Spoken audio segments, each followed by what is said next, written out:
So here you were in Ajax, and um, uh, you must have had some real big games with them, especially at continental level in the European competitions. Yes, yes, big games for me was like what I used to watch on TV far away. Now I'm being part of it. It was like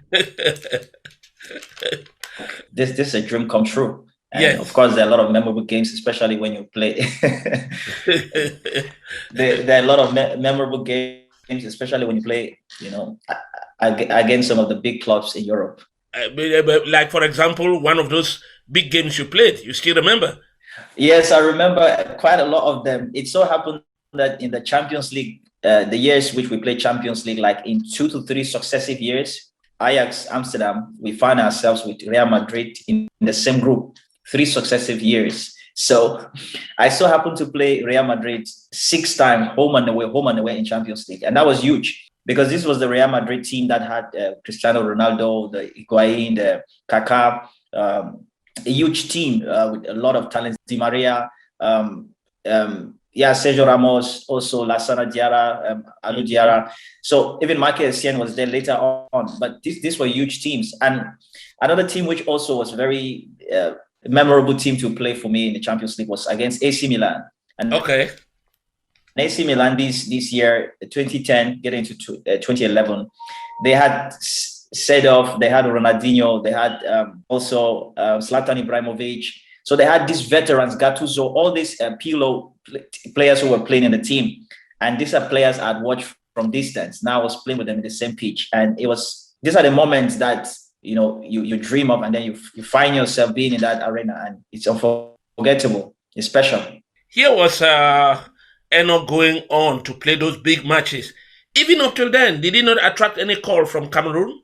Well, before the year 2010, 2011, I was already called into the national team. So my first season was 2008 when I signed for Ajax, and I played until the next year, 2009, and I was already called up into the national team. My first call up was in 2009 June, where we had the campaign was in Brussels.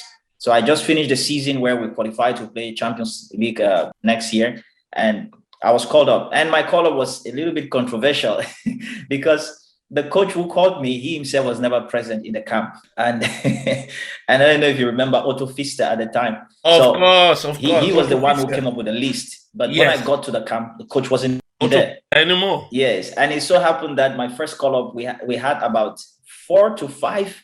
We had about 4 to 5 coaches that were present in the camp. So we Mm-hmm. had Mangaungene, we had Juice Nyonga was there. We also had so we had like 5 very prominent Cameroon coaches that were all part of the team. Toman Kono was also there, Yes. and the team was about to be restructured. And I was just selected. I just came. It was my first call up, so I was very quiet. I was very observant. I was just trying to learn and see how things really work here.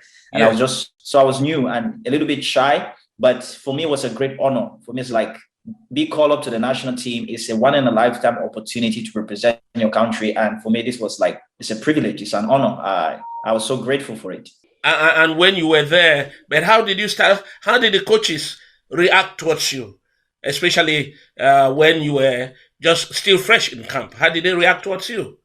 Well, Banjo, one of the things for us, especially from the English speaking zone, is we learn a lot of respect, a certain ethic. And I think that ethic for us works so well for us from the English zone, especially, and which is respect and kind of focus. And that's one of the things that I always knew that I was just privileged to be in the national team, and I just came with a heart to learn. I didn't come. Can you imagine? 2 years ago, I was somewhere else, and now I'm going to be seeing the best song, Samuel Eto'o, Jeremy Jita, all these big names that I just watched them in 2008 Nations Cup in Ghana.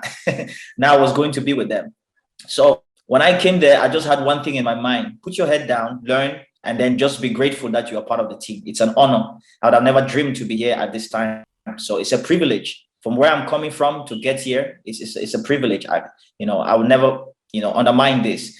And that was the attitude. When I came, I just put my head down. And in the training, I just did the same thing I've always been doing: work hard, give my best, And then after, I'll just do the basic respecting, which I learned already from back home in Cameroon, playing for Little Foot, playing for Mount Cameroon, which is the younger players. You don't need to tell me to pick up the balls, pick up the cones. After training, I'll just do that.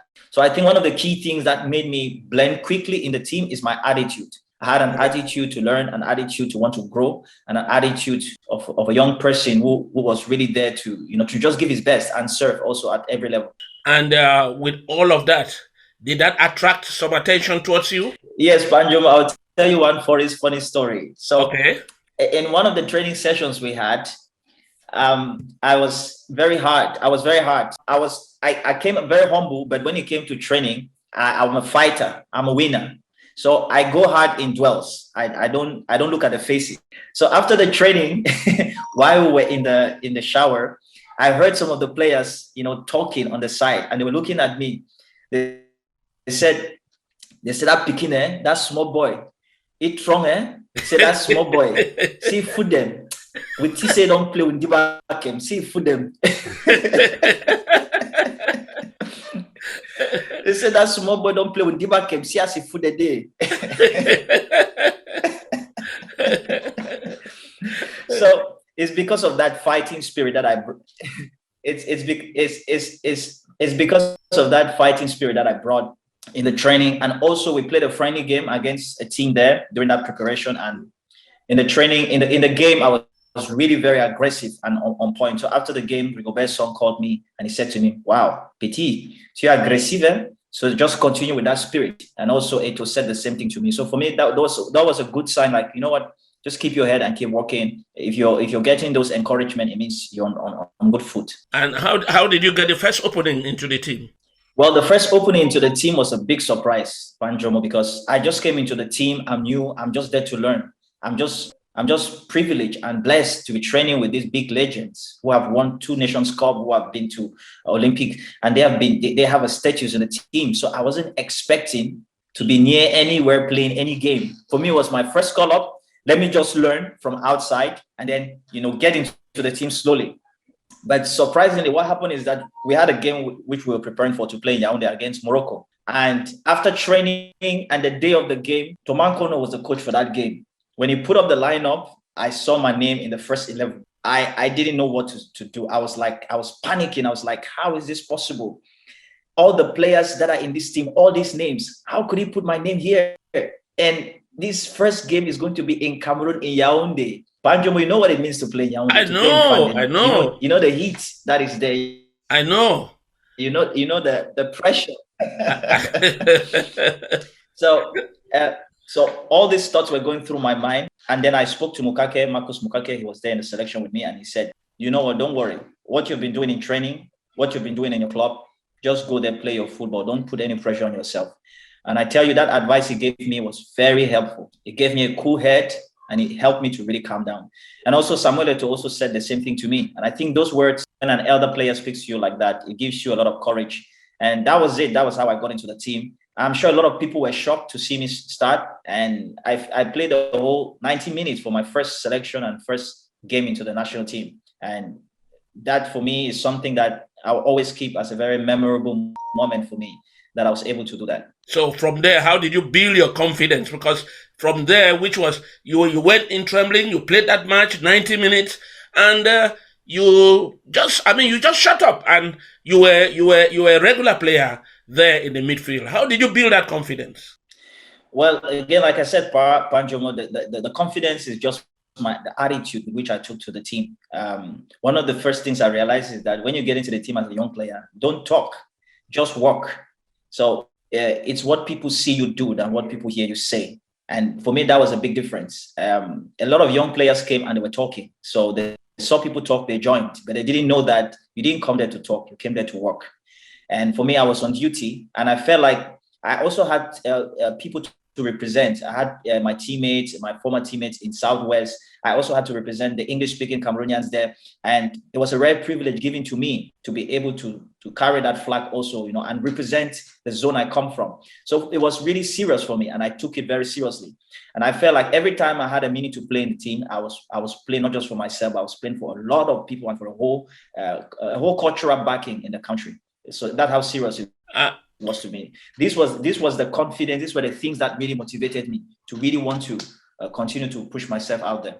And from there, how did it roll on? Because there were competitions that came up, African Nations Cup, the World Cup, and so on. Your experience during that period? Yes, first competition which we qualified for was for the Africa Cup in Angola, 2010, and that was my first experience in the tournament. And then I started to see different aspects of the politics. So the first experience in the national team is the excitement, is the adrenaline. You're just happy to be there. And then later on, you start to see how things work, small groups, and the different talking going on. But I told myself that, again, my motto in the national team is not to talk, is to walk. And that always made me stand out, that they knew that Enoh ne parle pas, Enoh doesn't talk, Enoh works. So if you're looking for someone to go for war in a game, you can take Enoh with you. If you're looking for someone you can count on that will run for the team, you can take him with you. So this was my disposition, and that's what kept me going in the team. My fighting spirit, my determination, and always that drive to know that I have a whole community of people that I'm representing. This is what took me to all the tournaments. And most of the coaches who also came, sometimes when they came immediately, I didn't play. Like Paul Le Guen came into the team, which were playing to qualify for the Africa Cup and for the World Cup. And he had players that he knew, so I understood. And he started playing with them. But my attitude stayed the same. I kept working in training. And when they gave me the window of opportunity, when I took it, that was it. I didn't let it go. So that's how I went to the Nations Cup. The Nations Cup, you remember, I didn't play the first games. Mm-hmm. When I came into the team, I took off. I exploded in the Angola Nations Cup, and that went on till the 2010 World Cup, and just kept continued after that. In the team, those little groups, did you think it had an impact on the performance of the team? The little groupings, the little talking by the side, and so on and so forth. Well, the thing is that, Panjomo, in every team, like in every company, in every business, you would always have small groups. Now, the thing is, if the small groups are working for the good of the team, it will always work. Now, sometimes you don't notice that they are small groups because the results are good. So if you see the results, there's no problem with small groups. But when something is going bad, there are no results, then people will talk about the small groups. Of course, there will always be small groups in teams because people are not the same and people have different friends and different connections and different affinities. So when it comes to the small groups, first, it would be what you call a card. And this is normal. Everywhere you go, you will have card in every team. So the national team had card.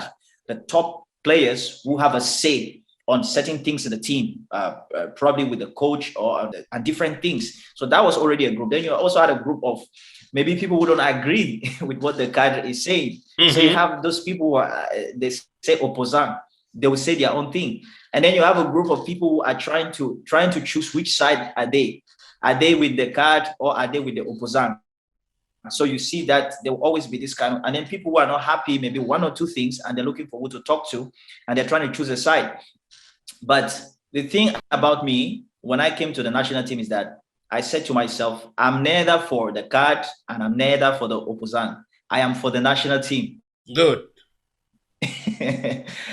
So I literally came there for the national team. I came there to serve. Did you find, because when you do this, I'm not really saying that because you are like a son to me, you were refined, the public admired your attitude, your behavior. Did your education have something to play about that? Your educational background? Yes, of course. I think my education had my educational background had a big role to play with it. I remember when I started playing, getting more involved in football in Tico, and I failed my advanced level the first year, my dad was very upset with me. And it almost came to a point where I felt like I shouldn't play football anymore because I didn't want to disappoint him. But he said something to me that I really took home. He said, it's not like I don't want you to play football. He said, but I don't want you to be an illiterate footballer. I don't want you to be a footballer who is not smart up here. And I think the message he gave went home, and I decided to really focus on my studies.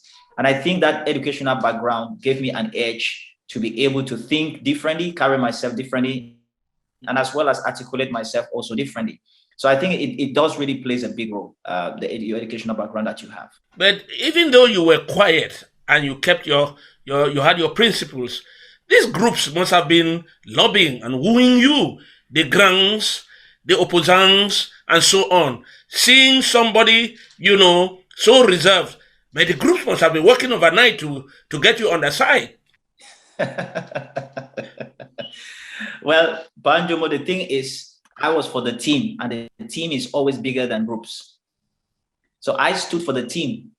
And for me, what I stood for was work on the field. So after you groups discuss whatever they discuss, I'm always thinking about how do we play it out on the field and how do we get the results. In fact, one of the very first time I ever spoke in the national team was in the 2010 World Cup in South Africa. And there were a lot of things going on. And I'd been quiet, observing. And after this day, I realized that it was time for me to speak. Everyone knew that Enoh doesn't speak, I'm quiet. And that day we were supposed to have this was the day we were preparing to play against Denmark. And while we're preparing for the training, and then I just raised up my hand and I said, I have something to say. And I shared with the team and the card in the team, and I told them what I thought, that if we understand that we are here and carrying a whole nation of over 50 million plus people, then we will understand that there is so much at stake. And whatever squabbles or disagreements or misunderstanding or who wants to play or who doesn't want to play, at the moment where we are, it's not about who plays or who doesn't play. It's about winning for the country. And my idea and my suggestion and my advice to all of us is that anyone who knows they are not in the frame to represent the country, they should go out of the training or not be part of the team. Because people don't care what is going on in the team. People care about the results on the field. And that's why we are all privileged to be in this national team. And those were the words for the first time that I had to speak in the national team, because I felt like this is a national team I've always looked from afar and always dreamed to be part of it. Then we are losing focus if small groups and other things are distracting what we're supposed to do on the field. So that was the first time I really spoke up. And again, I've always made it clear when I entered to the national team that I don't have sides. The side I have is the side of the national team, is the side of the team. That was my focus. And anyone who is for the team, we work together. And after that, there was the 2014 World Cup. What actually, Cameroonians, were not very, very satisfied with that. What was the problem? Well, Panjomo, from the country which we come from, to articulate problems is very difficult to speak from the surface. You like me will know that when we want to talk about problems, there are a lot of underlying things that talking about them on surface is never really handling them. So for me, we did I will talk about the qualification first. The qualification was something that really made things to shake in Cameroon. And I was very proud to be part of the team that we qualified on the final day, winning that game against Tunisia 4-1 in Yaoundé. And I felt like that game was really a symbol of us moving forward. But the dynamics of things, again, that were happening before we traveled for the World Cup, I think all of that also played a factor. Whether it was with the paying of bonuses or the just administrative things, the flights, the organization. We were in Austria preparing to play a friendly game against Germany. The late nights, staying late nights just to discuss things when players are supposed to rest. So there are so many dynamics that were happening into it. And again, like I said, the internal squabbles that were going on, without mentioning names, but internal issues with players and the other ones. I think all of that, there wasn't a sense of unity in the team. I would categorically say that there wasn't a sense of unity in the team. What are some players who felt like other players should have been selected to go to the World Cup, and others who felt like, they were just taken like that. So there are a lot of things that were wrong. And for me to articulate all of them, I wouldn't be able to do all of that now, but there wasn't unity in terms of the corporate organization and administration of the team. And in the midst of all of this, the good news that came, you were appointed deputy captain of the team. How did it happen, Veron? Well, that news came very surprisingly, Banjum. I just lost my dad, and I came to bury him 2010 after the World Cup, and I was still in mourning, and only heard just a couple of weeks after the radio announcement that I was nominated as one of the vice captains of the national team. So it was a very shocking news. I didn't expect it. I didn't even think about it, and it took me. My name came up because there were a lot of other veteran players in the team that had been there longer than myself. And how could they pick me out? And why did they pick me out? So I stayed with these thoughts for a period of time, just trying to figure out why I was choosing to be. And then so I had a conversation with Samuel Eto'o about it, and he just said to me, he said, you know what, just focus on football and just be you. Just be you. And that's what I did. I just focused on football, and then I just be myself. So the issue of captaincy wasn't something that I took upon myself. It was just, I just continued with the same attitude, and I just told myself I will do my best to lead by example.